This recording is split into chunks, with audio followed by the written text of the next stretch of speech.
Pernah kepikiran nggak kalau aktivitas ngaji yang mungkin udah jadi rutinitas kita sehari-hari ternyata punya manfaat super buat otak? Yap, hari ini kita bakal bongkar rahasia gimana caranya baca Al-Quran itu bisa bikin otak kita jadi lebih tajam. Seringkali kalau kita dengar kata tajwid, yang kebayang itu kan, wah aturan yang ribet ya, harus pas, harus bener, ngejar sempurna terus. Kamu pernah ngerasa gitu juga nggak? Nah, gimana kalau ternyata di balik semua aturan itu, setiap huruf hijaiyah yang kita ucapin, itu sebenarnya lagi ngajuk otak kita nge-gym. Beneran, ini kayak senam otak rahasia yang terjadi tanpa kita sadari. Oke, jadi apa sih maksudnya senam otak rahasia ini?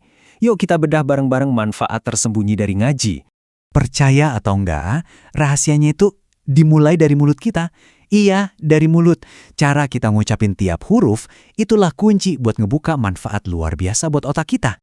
Oke, biar lebih kebayang, coba kita bandingin deh antara huruf Latin sama huruf hijaiyah. Di sini kita bakal lihat bedanya di mana. Dan bedanya itu jauh banget loh. Kalau kita ngomong pakai huruf Latin kayak A, B, C, itu kebanyakan otot yang kerja cuma di bagian depan mulut aja.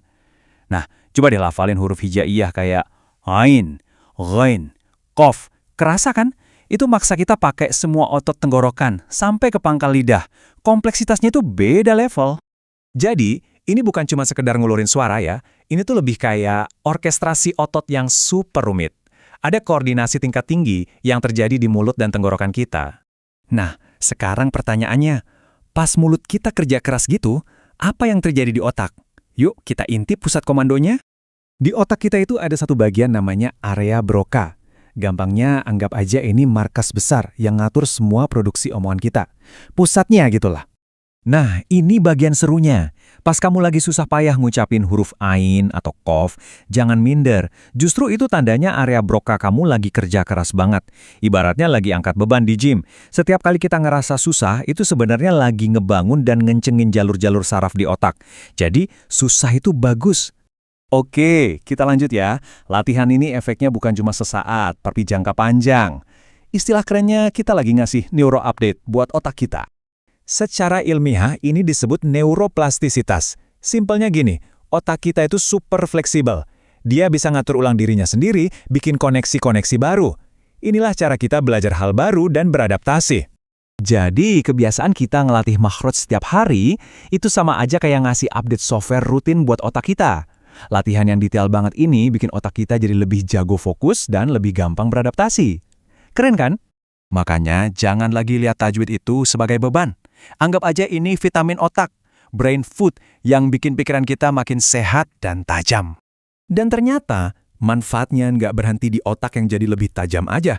Ada hadiah yang jauh lebih besar di balik semua usaha kita. Coba deh kita renungin hadis yang indah banget ini. Hadis ini ngasih kita perspektif yang luar biasa soal perjuangan kita belajar ngaji.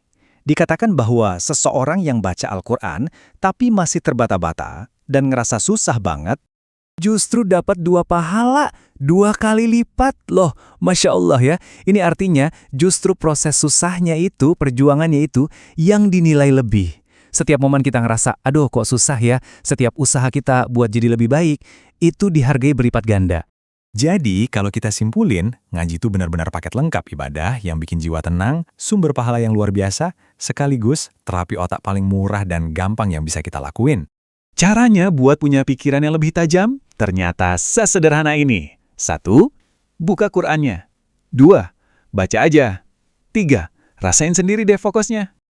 Nah, sekarang aku penasaran, giliran kamu yang cerita, huruf apa sih yang paling jadi musuh bebuyutan kamu pas ngaji?